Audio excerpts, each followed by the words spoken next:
La théorie du grand tout, J.J. Johnson, édition Alice. Chapitre 1. C'était il y a 8 ans. Nous en avions alors 7. Et ma meilleure amie, Jamie, m'avait offert un kaléidoscope. Ça peut paraître nul, mais j'adorais ce truc. Jamie aussi.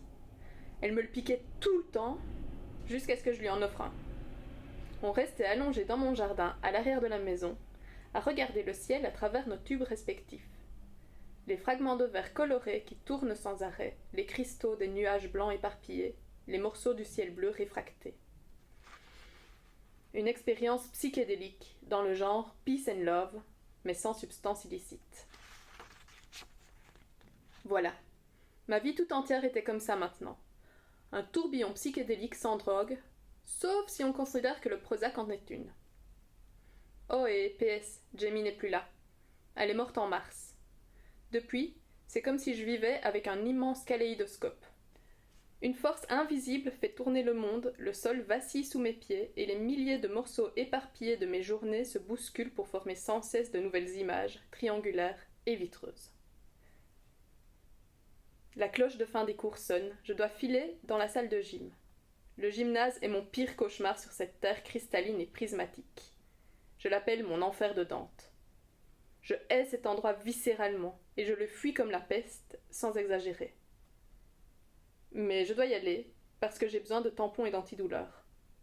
Mes règles n'ont rien trouvé de mieux que de débarquer en plein milieu du cours de chimie, et j'ai oublié de reconstituer le stock de tampons dans mon casier. Je fais mes petites affaires rapidos, et traverse le gymnase en courant.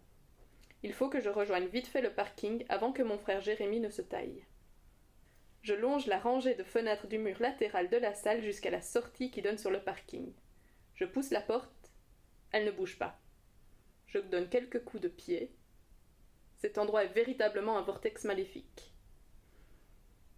Quelque chose de l'autre côté de la fenêtre attire mon regard. Je me tourne pour mieux voir. Tout se déroule alors comme dans un film au ralenti, comme si la bobine d'un projecteur se dévidait au sol.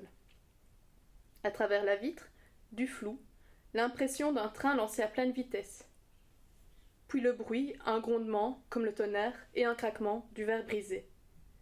Les ondes sonores traversent le sol, résonnent dans mes pieds, remontent dans mes jambes, le long de ma colonne vertébrale.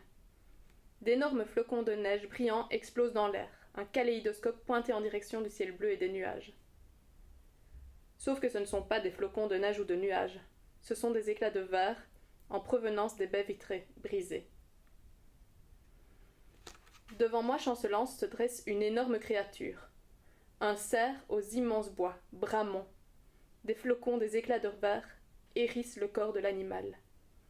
Par la bouche de l'enfer, mes pieds sont cloués au sol du gymnase comme aimantés. Je suis figé. Une main en l'air, comme si je pouvais arrêter les éclats de verre. L'autre pressant mon médaillon comme si je devais le protéger à tout prix. Le cerf trébuche sa tête dodeline, il me regarde fixement. Et je vous jure qu'on dirait qu'il veut me dire quelque chose. Me dire que le kaléidoscope a tourné de nouveau, que ma vie est en train de changer, encore, et que lui et moi, nous sommes en train de dégringoler dans ce prisme géant de verre et de lumière.